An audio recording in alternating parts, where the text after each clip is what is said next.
ولا تہنوا ولا تحزنوا. اس قرآن کی آیت میں اگر ایک انسان غوطہ لگانا چاہے گا، غور کرنا چاہے گا، فکر مند ہونا چاہے گا، تو قسم ہے اس کعبے کے رب کی جس کے قبضہ تصرف میں پوری ہوئے زمین کے ہر ایک لوگوں کی جان ہے، ہر ایک وستو کی جان ہے. اس آیت میں چھوٹی سی آیت ہے وَلَا تَهِنُوا وَلَا تَحْزَنُوا وَأَنْتُمُ الْأَعْلَوْنَ إِن كُنتُم مُّؤْمِنِينَ.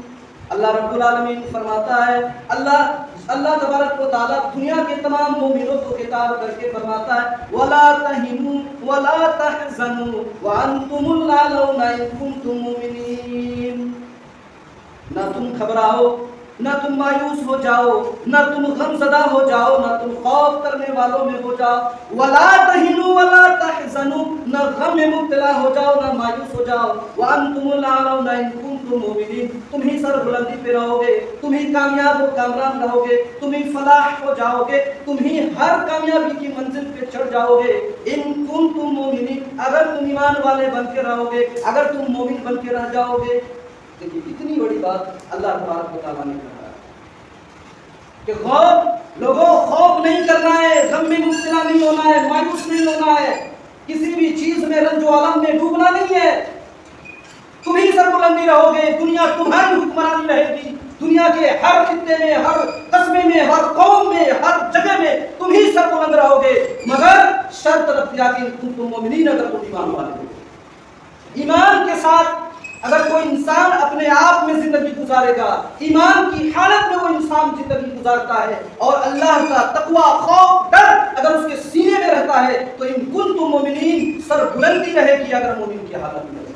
پھر اللہ تبارک و تعالیٰ قرآن مقدس میں نقشہ کھینچ رہا ہے یا ایھا الذین آمنوا اتقوا اللہ حق تقاتہ ولا تموتن الا وانتم مسلمون. اس آیت میں بھی اللہ تبارک و تعالیٰ مومنوں کو خطاب کر رہا ہے، مومنین جو ہے ان کی جماعت کو خطاب کر رہا ہے. لوگوں، جب اللہ تبارک و تعالیٰ کسی قرآن کی آیت میں یا ایھا الناس کا لفظ استعمال کر دے تو سمجھ لیجیے کہ اس میں دنیا کے سب لوگ آئیں گے، نصرانی بھی آئیں گے، مجوسی بھی آئیں گے، عیسائی بھی آئیں گے، یہودی بھی آئیں گے، فرقہ ضالہ بھی آئیں گے، فرقہ سارے کے سارے لوگ، عرب و عجم، ہندوستان تو کیا پوری دنیا کے لوگ آ جائیں گے. لیکن اللہ تبارک و تعالیٰ یہاں قرآن کریم میں ارشاد فرما رہا ہے یا ایھا الذین آمنوا، اے ایمان والو جو لوگ اللہ تبارک و تعالیٰ پر ایمان لے آئے ہو، اللہ کے نبی پر ایمان لے آئے ہو، اللہ کی کتابوں پر ایمان لے آئے ہو، اللہ کے رسولوں پر ایمان لے آئے ہو، اللہ کے فرشتوں پر ایمان لے آئے ہو، یوم آخرت پر ایمان لے آئے ہو، تقدیر پر ایمان لے آئے ہو کہ تقدیر میں اچھا اور برا یہ سب تو اللہ کی لکھی ہوئی ہے، اس پر ایمان لے آئے ہو. اللہ فرما رہا ہے آمنوا اتقوا اللہ، اپنے اللہ سے ڈرو، اپنے اللہ رب العالمین سے خوف کھاؤ، ڈرو. اور اگر ڈریں گے تو کیا ہوگا؟ یا ایھا الذین آمنوا اتقوا اللہ حق تقاتہ، جس طرح اللہ رب العالمین سے ڈرنا چاہیے، جس طرح رب کائنات سے ڈرنا چاہیے، جس طرح رب کائنات سے ڈرنے والے صحابہ کرام ڈرا کرتے تھے، صحابہ کرام کی جماعت ڈرا کرتی تھی. ڈر ہونا چاہیے.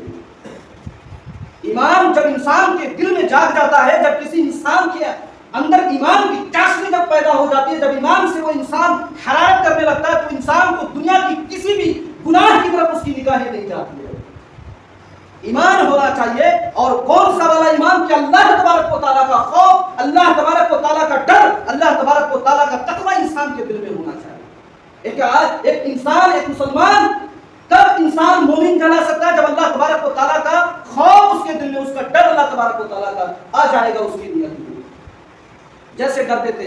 آج کسی انسان کے پاس کتنی بھی قرآن کی آیت کیوں نہ سنائی جائے، ہمارے پاس قرآن کی لاکھوں آیتیں کیوں نہ پیش کر دی جائے، آج انسان کے روح تک متحرک نہیں ہوتے ہیں، جسم کا ایک بال بھی، ایک نقطہ بھی حرکت میں نہیں آتا ہے میرے بھائی.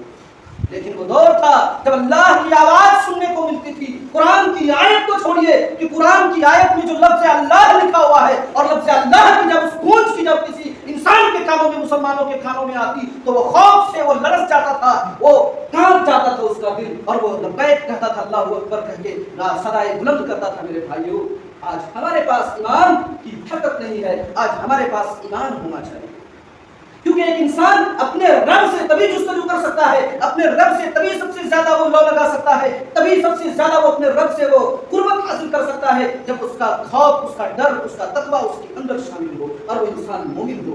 تب جا کر اللہ تبارک و تعالیٰ نے تو کہہ دیا وَأَنْتُمُ الْأَعْلَوْنَ إِن كُنتُم مُؤْمِنِينَ کہ دنیا کے اندر اگر حکمران بننا چاہتے ہو، دنیا کے اندر اگر تم صرف سالارگیری کرنا چاہتے ہو، دنیا کی بادشاہت تمہارے اندر اگر آنی چاہیے تو تم مومن بن جاؤ. تمہارے پاس کوئی طاقت نہیں ہے جو تمہیں مومن کی حالت میں تمہاری بادشاہت کو روک سکتی ہے. لیکن آج دنیا کی پرپیچیدہ حالات، دنیا کے اتنے نشیلی دنیا میں آج انسان ڈوبا ہوا ہے کہ انسان کے پاس سوچنے کا وقت نہیں ہے، انسان کے پاس تفکر اور فکر کرنے کا موقع نہیں مل رہا ہے. اللہ نے نقشہ کھینچا، اللہ نے حکومت عطا کی. حضرت ابوبکر صدیق سے لے کر خلفائے راشدین کی جماعت کو آپ اٹھا کر دیکھ لیں گے، تاریخ کا آپ مطالعہ کریں گے، کن کو اللہ تبارک و تعالیٰ نے دنیا کے اندر حکمرانی عطا فرمائی ہے. وہ عمر فاروق رضی اللہ تعالیٰ عنہ جن سے شیطان ان کی سایہ سے بھاگتا تھا، میرے بھائیوں اس کے اندر ایمان تھا، میرے ساتھیوں اس کے اندر ایمان کی چاشنی تھی، میرے بزرگوں اس کے اندر ایمان تھا، تقویٰ تھا. آج ہم ہیں، مومن تو بن نہیں سکتے، اچھے سچے مسلمان بھی نہیں بن سکتے. نام کا مسلمان بننے کے لیے ہم آج دنیا کی اس رنگ ریلیاں دنیا میں جو ہم دیکھ رہے ہیں، ہم اپنی آنکھوں سے جو مشاہدہ کرتے ہیں، ہم اپنے آنکھوں سے جس چیز کو دیکھتے ہیں، آج دنیا کی حسین اور خوبصورت دنیا کے پیچھے لگے ہوئے. ایمان ہونا چاہیے. اللہ تعالیٰ نے عطا کی، سلیمان علیہ السلام کو بھی سلطنت عطا کی تھی میرے بھائی کو. یہاں تک کہ اللہ تبارک و تعالیٰ نے صرف انسان کی بولی سمجھنے کے لیے اللہ تعالیٰ نے اس کی قوت اور اس کی دانائی نہیں عطا فرمائی تھی، بلکہ اللہ تبارک و تعالیٰ نے درندے پرندے چرندے سب کی آواز کو بھی اللہ تعالیٰ نے، کئی ساری مخلوقات کی آواز کو بھی سن کر حضرت سلیمان علیہ السلام کو بھی اس دانائی عطا فرمائی تھی. اس کا بھی علم اللہ تبارک و تعالیٰ نے، اس کی بھی حکومت اللہ تبارک و تعالیٰ نے اس کو عطا فرمائی. وجہ کیا تھی؟ ایمان کی حالت میں. وجہ یہ تھی کہ وہ ایمان کی چاشنی مومن بن کے وہ زندگی گزارا کرتے. ایک انسان ہے بنی اسرائیل کے اندر، اللہ رب العالمین کا خوف اس کے سینے میں کیسے جاگ رہا ہے. اور دنیا کی مستی میں گھومنے والے نوجوانوں، اور بوڑھوں نوجوانوں، بزرگوں، اس غور سے اس واقعے کو سننا. صحیح بخاری کا یہ واقعہ ہے، بخاری کے چیپٹر میں یہ واقعہ ملے گا. بنی اسرائیل میں ایک شخص تھا جس کا نام کفل ہے. اٹھا کے آپ تاریخ کیا اور آپ اٹھا کر دیکھیں گے. بنی اسرائیل میں ایک لڑکا تھا، ایک نوجوان تھا، بہت ہی خوبصورت کفل نام کا. ہر رات نئی نئی لڑکیوں کو درہم اور سونا چاندی کے عوض میں وہ اپنے بستر پہ لایا کرتا تھا، شراب پیا کرتا تھا، جوا کھیلا کرتا تھا، ساتھ ہی ساتھ وہ شراب کا بھی عادی تھا. شراب اور شراب اس کے پاس اتنی تھی.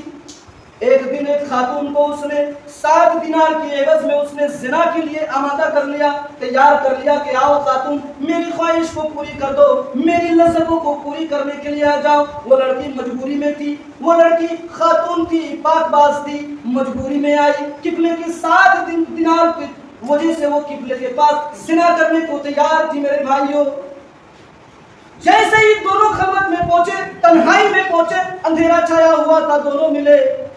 قبلے نے دیکھا کہ لڑکی رو رہی ہے، آنکھیں اشکبار ہیں، آنکھوں سے آنسو جاری ہیں. لڑکی سے کہتا ہے قبلے، اے خاتون تیری رونے کی وجہ تو بتا، تیری آنکھوں سے یہ آنسو کیوں جاری ہیں؟ وہ لڑکی کہتی ہے اے قبلے میں کیا بتاؤں، میں یہ گناہ پہلی مرتبہ کرنے جا رہی ہوں، رب کعبہ کی نافرمانی کرنے جا رہی ہوں. اے اللہ مجھے چھوڑے گا کہ نہیں؟ میرا حشر کیا ہوگا؟ میرا انجام آخرت میں کیا ہوگا؟ قبلے کہتا ہے اے خاتون میں نے تو شب و روز گناہ کیا، میں تو ڈیلی گناہ کرتا ہوں، لیکن میرا دل نہیں لرزتا، میری نیت نہیں کانپتی ہے، مجھے ڈر نہیں ہوتا ہے. تو آج پہلی مرتبہ کرنے جا رہی ہے، تو کیوں ڈر رہی ہے؟ کہتی ہے کہ اللہ. لفظ اللہ سنا، قبلے کے کانوں میں اللہ کا لفظ جیسے ہی گونج اٹھا، قبلے ترترانے لگا، کانپنے لگا. اور اس نے دینار جو دیا تھا لڑکی سے کہنے لگا کہ اے خاتون میں نے جو دراہیم میں نے جو تمہیں دیے ہیں، میں نے جو دینار تمہیں دیے ہیں، یہ دینار جاؤ تم اپنے بچوں کے اوپر خرچ کر دینا، جاؤ میں تمہیں یہ دینار دے دیتا ہوں، آج میرے لیے تو گواہ بن جا. اے خاتون تو میرے لیے گواہ بن جا کہ میں قیامت کے دن اللہ تبارک و تعالیٰ کے سامنے کھڑا ہو جاؤں گا، میری گواہی دینے والی تو بن جا. آج میں سچے دل سے توبہ کر رہا ہوں اور آج میں اللہ کی نافرمانی سے بچ رہا ہوں. آج سے میں نے جو بھی برائی کی تھی اب میں کبھی برائی نہیں کروں گا، میں اللہ کی وحدانیت کے اوپر زندگی گزاروں گا. اسی رات میرے بھائیوں مفسرین کرام لکھتے ہیں اسی رات قبلے کا انتقال ہو جاتا ہے. نبی اکرم صلی اللہ علیہ وسلم فرماتے ہیں قبلے کے دروازے پہ، اس کے گھر کے دروازے پہ لکھا ہوا تھا قد غفر اللہ للقبلہ، اللہ تبارک و تعالیٰ نے قبلے کے گناہوں کو بخش دیا ہے. میں نے قرآن کی آیت کہی نا، یا ایھا الذین آمنوا اتقوا اللہ، اے ایمان والو اپنے رب سے ڈرو، اپنے اللہ سے ڈرو جیسا کہ اس کے ساتھ ڈرنا چاہیے۔